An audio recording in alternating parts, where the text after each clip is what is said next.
What's going on, YouTube fam? It's your boy Tony 2Times, and we back with another episode of Hood Tales, man. Before I start, be sure to like, comment, share, subscribe. Definitely watch the video to the end. Let's get right into it. Canada, a place that is huge in land size with different parts and people from all over the world.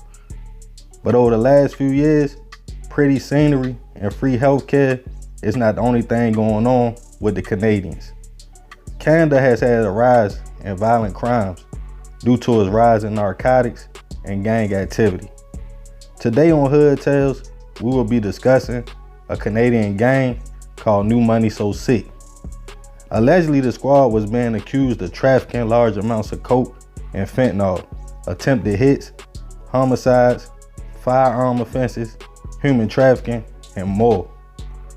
The New Money So Sick gang operated in the Mississauga and Brampton areas of Canada, where they allegedly put fear in their ops and stepped on anybody that got in their way. Let's discuss some of the alleged situations the gang were said to be involved in, leading to an 88-member arrest with 800 charges against them. On September 14th, 2019, a rival gang was gathered in the back of an apartment building in Malton, when allegedly 2 cars filled with New Money So Sick members pulled around to the crowd, hopped out, and opened fire.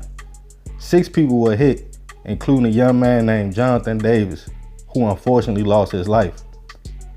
Being in the wrong place at the wrong time, because Jonathan wasn't involved in any gang. On another occasion, in October 2019, a young man was stopped at a red light when allegedly a car pulled up. The young man who was stopped had 3 passengers with him at the time, when 2 people from the ops opened fire from another vehicle, hitting 4 people in the car and unfortunately killing one of the young men and seriously injuring the 3 others, but they would all survive. Allegedly, New Money So Sick even had a shootout with the ops in a cemetery, and on another occasion, the gang was running a weed dispensary out of a van called Six Dispensary, when a customer that shot with them all the time was accused of rocking with the ops. The dispensary was illegal, so members of the gang didn't want the heat from the police or the enemy. So unfortunately, the customer was fatally shot and killed after the allegations. Let's go back to the cemetery incident for a minute. Allegedly, New Money So Sick went to the cemetery to celebrate the birthday of a member that was killed in 2016. Allegedly, the ops showed up and the shootout occurred with over 70 rounds shot and 3 people hit. On another occasion, the alleged leader of the gang was in North Toronto sitting in a vehicle when 2 members of the ops opened fire. Fortunately, he was able to take off without getting hit.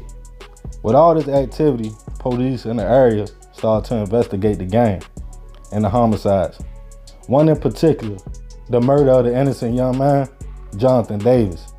The investigation started in September 2019, and it was named Operation Cipher. Police started raiding homes and picking up members.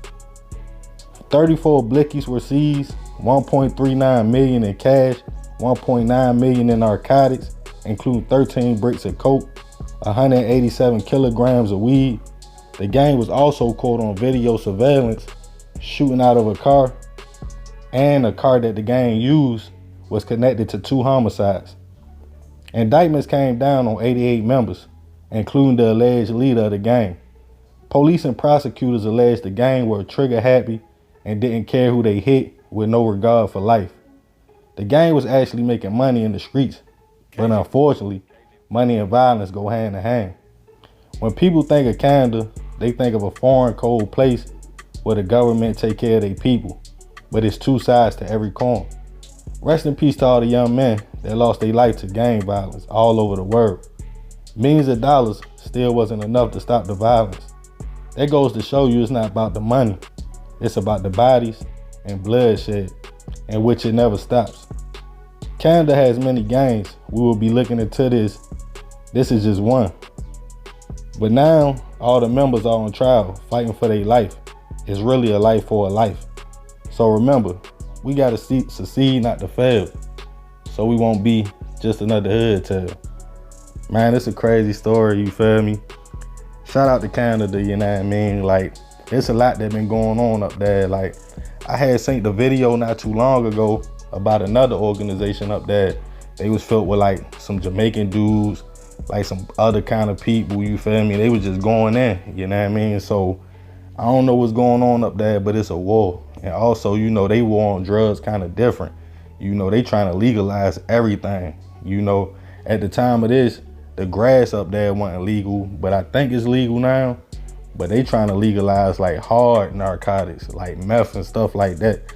So man, I mean, when you think about it, it's a lot of people that come from other countries that go to Canada, you feel me? A lot of people with different backgrounds. And when you get that, it's like a melting pot. It's like anywhere with a melting pot, for some reason, it's just a lot of crime. But then when you got the gangs, you feel me? Like, it seemed like, even though Canada big, this was in Ontario. So you got smaller places and you got these gangs and these fractions. They probably went to school together. They probably know each other. You know, they in these smaller environments, so they know exactly where each other gonna be at. They know where to slide. They know where to go at. And they just catching bodies on each other. That's how I go. But the thing about this that struck me the most, they actually was getting money. Like, it wasn't like they had no petty little thing going on. Like, they had millions of dollars. But like I said, that still wasn't enough to stop them from doing what they was doing. So unfortunately, man, sometimes it's like, once that bloodshed, they lost a member in 2016, you know, and it's like that payback just go back and back, back and forth, back and forth. But now, you feel me, I'm not sure if they caught their time yet. I ain't see nothing about them catching their time. I think they got locked up like in 2019, 2020. So the trial probably still going on, because when you get caught up for a body, the trial can last like 2-3 years. And you got 88 members, so people facing different charges. You know, it's like RICO. Once you get hit with that criminal organization charge, you feel me, it's really over with. But yeah, man, crazy story. Like I said, this based out of Brampton and Mississauga, you feel me? I'm not familiar with the areas, but I know they in Ontario, you know what I mean? And it's a lot more organizations that we gonna cover from different areas in Canada. But yeah, man, y'all know what Hood Tales, we go everywhere. So, you know, I just had to touch on this to let y'all know, man, there's a lot going on in Canada, man. But yeah, be sure to like, comment, share. If you're new to the fam, subscribe, hit that notification bell. I appreciate the love and support. Salute, fam. I'm out.